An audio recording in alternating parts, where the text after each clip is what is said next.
My friend mentioned this super cool idea to make a vision board with pictures, right? But digitally using Pinterest. I know it's like common sense and stuff, but like I usually write mine out like just words or I type them out. And then I was thinking of actually getting.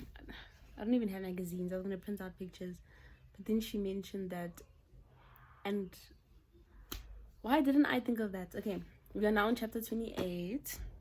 I still can't see.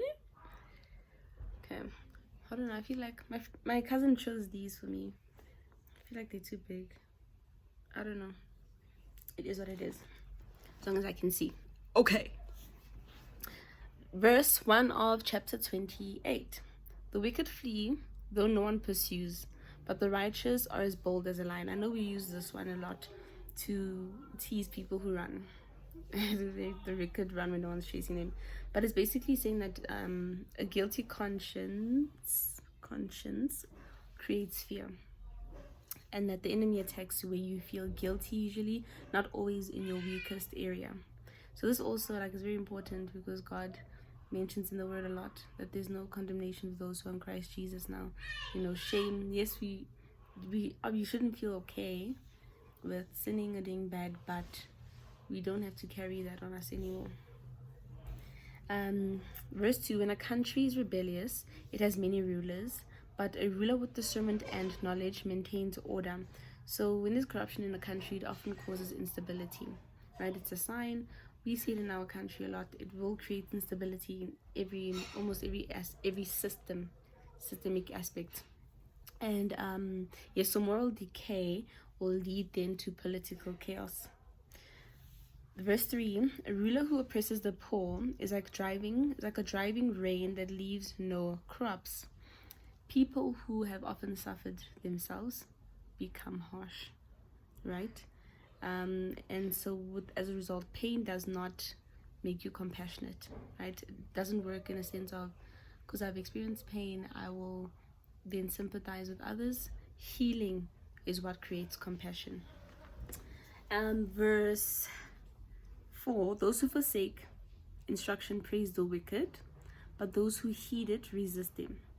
So where your values are, will determine who you admire.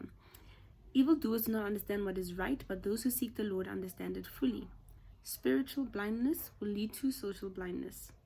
Verse 6 speaks about integrity, and it says, better the poor whose walk is blameless than the rich whose ways are perverse, right? So it's also speaking about character. Verse 7, a discerning son heeds instruction, but a companion of gluttons disgraces his father. Obedience brings honor, right? And your companions will often shape your destiny. The saying is very true. The Bible puts it a bit differently, but show me your friends and you'll show me who you are, right? And it should be common sense. I mean, if you look at very successful people, Bill Gates, doesn't even have to be spiritually successful, but you don't see them surrounded by a certain type of people. You know what I mean? Like, it's common sense at this point. Verse 8, whoever increases wealth by taking interest or profit from the poor amasses it for another. Who will be kind to the poor? God transfers wealth. And if you are not, so it means, this is also speaking about it in a generational sense. He'll transfer it, he'll take care of your kids. And then this also shows that God will fight for the oppressed. So even if you must take wealth from the rich and give it to the poor, he'll do that. Apologies, or to the righteous, sorry. If anyone turns a deaf ear to my instruction, even their prayers are detestable. Disobedience makes your prayers ineffective. So God always looks, we know this, God always looks at your heart posture. So check your heart posture always when you're praying, and just in your spirit, your spiritual life in general. Verse 10, whoever leads the upright along an evil path will fall into their own trap, but the blameless will receive a good inheritance. Sin has a boomerang effect. 11, the rich are wise in their own eyes, one who is poor and discerning sees how deluded they are. Money tends to create a false sense of confidence. So that's why you must not find your worth and your identity in material things, because now you cannot only be confident when you have money. in our economy now, we know very well that it's very rare that you constantly have that kind of wealth, right, and security. So security can't be based on that. It must be based in God. Your identity must be based in God. Must have a foundation in Christ, because that's more stable. Also because he's our provider, so it's also more peaceful. Verse 12, when the righteous triumph, there is great elation, but when the wicked rise to power, people go into hiding. So leadership will shape the atmosphere. I also mentioned that in chapter 27, it shapes the, I hope I'm not giving you a teaser. I will mention it. It affects the culture as well. The righteous often uplift others when they come into power. Verse 13, whoever conceals their sin does not prosper, but the one who confesses and renounces them finds mercy. So sin grows in secrecy. I've mentioned this before. It's been a running theme. Often God did not give us shame, right? And in confessing, then that's when you bring healing. Verse 14, blessed is the one who always trembles before God, but whoever hardens their heart falls into trouble. So a tender heart is protection, right? It does leave you vulnerable to some extent, but not in a bad way. It's protection from a hardened heart, protection from becoming evil, it's just protection. This is verse 15, like a roaring lion or a charging bear is a wicked ruler over a helpless people. Oppressive leadership preys over people. Praise, P-R-E-Y-S. A tyrannical ruler practices extortion, but one who hates ill-gotten gain will enjoy a long reign. So your character is valued to God over your competence. And this is speaking about leadership also as a whole.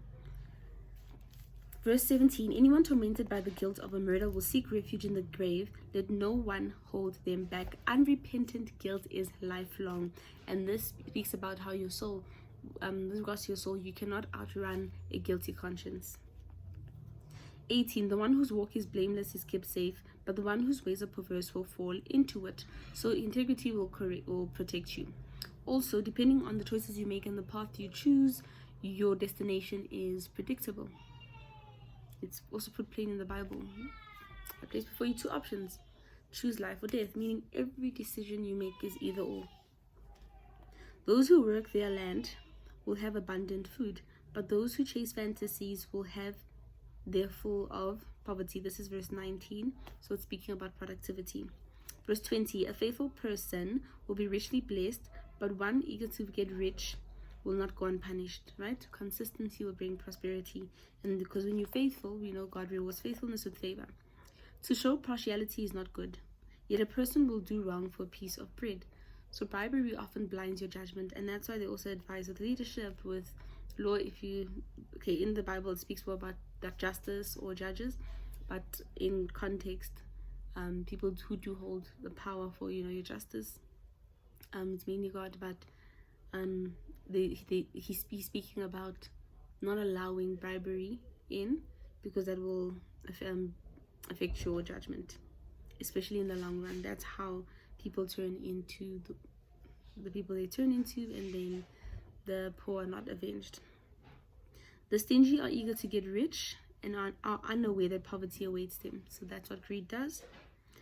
Verse 23, whoever rebukes a person will in the end gain favor, rather than one who has a flattering tongue. So correction often feels offensive, but it leads to wisdom later. I can attest to this. Years ago, I got to a stage in my life where I tried not to.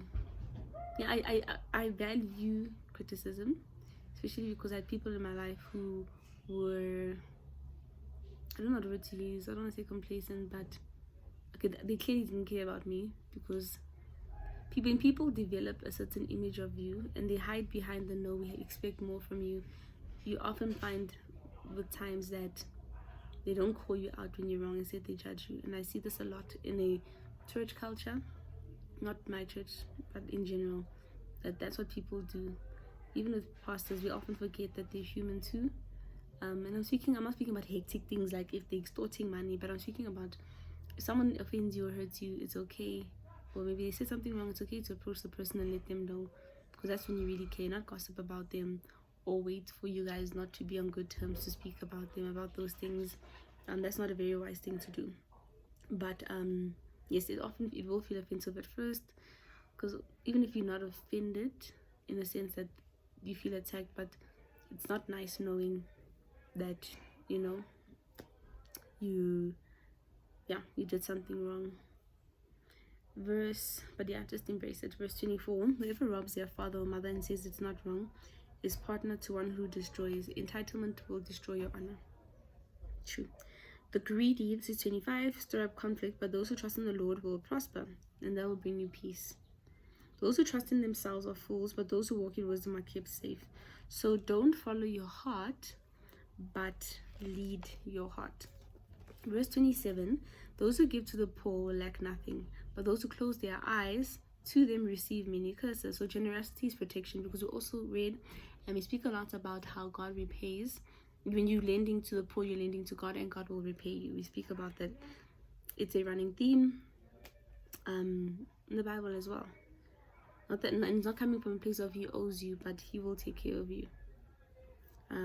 Verse 28, when the wicked rise to power, people go into hiding, but when the wicked perish, the righteous thrive. So evil leadership will often suffocate hope, but righteous leadership will create freedom. So this entire chapter, it's good. It speaks about leadership in your country, in your workplace, whatever, but you can also apply it to your own life personally, your characteristics, because you can have leadership characteristics. And that brings us to the end of verse 28. You will notice that I am not adding the intro. I don't have space, but no, it takes time, and yeah, it takes time to upload, and then I take longer to upload these videos, because then I have to post one, delete one, post one, and it takes time. So from here, I just post it. I don't edit the video anymore. This is purely authentic, real time, and yeah, God speaks. Are you listening?